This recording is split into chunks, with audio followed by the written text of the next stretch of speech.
নমস্কার বন্ধুরা, আজকে আমরা পূর্ব মেদিনীপুর কোলাঘাট থেকে শ্যাম ভাই এসেছি। সরাসরি আপনারা দেখতে পাচ্ছেন আমাদের কোলাঘাট ব্লকের অন্তর্গত 13টা অঞ্চল নিয়েই কিন্তু কোলাঘাট ব্লক। আজকে 13টা অঞ্চলের মধ্যে আমরা চলে এসেছি বৃন্দাবন চক। আপনাদের অঞ্চলের নামটা বৃন্দাবন চক অঞ্চলের অন্তর্গতই বৃন্দাবন চকেই এসেছি। তো দেখতে পাচ্ছেন ফুলকপি, নিত্য নতুন কালার ফুলকপি আমরা সোশ্যাল মিডিয়ার মাধ্যমে বহু মানুষ কিন্তু দেখেছি।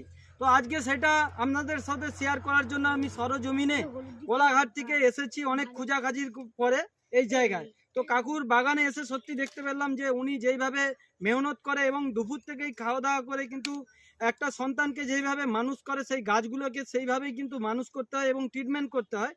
আমরা অ্যাকচুয়ালি কিন্তু আমাদের ক্যামেরায় ভিডিও করা আছে, আপনারা দেখতে পাবেন। আপনারা দেখতে পাচ্ছেন যে ফুলকপির সাইজগুলো, এগুলো দেখেই মনে কিন্তু আলাদা লাগছে, পুরো যে কমলাভোগ মিষ্টি রয়েছে সেরকম কালার।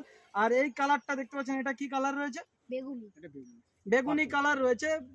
প্রত্যেক বছর উনি চাষ করে, প্রায় 2012 সাল থেকে চাষ করছে। আর এই কালারিং ফুলকপিটা 3 বছর চাষ করছে। তো খুবই কিন্তু মোটামুটি এবছর লাভের সংখ্যা আরও হতো। উনি 3000 গাছ লাগিয়েছিল, কিন্তু গাছ হয়েছে 1000-এর মতন, 2000 নষ্ট হয়েছে। তো আপনারা দেখতে পাচ্ছেন কিভাবে গাছগুলো নতুন এইগুলো ফলন ফুটছে এবং সে পাশেও কিন্তু নতুন গাছ লাগিয়েছে আপনাদের দিকে, সেটাই শ্যাম ভাই সরাসরি দেখালাম।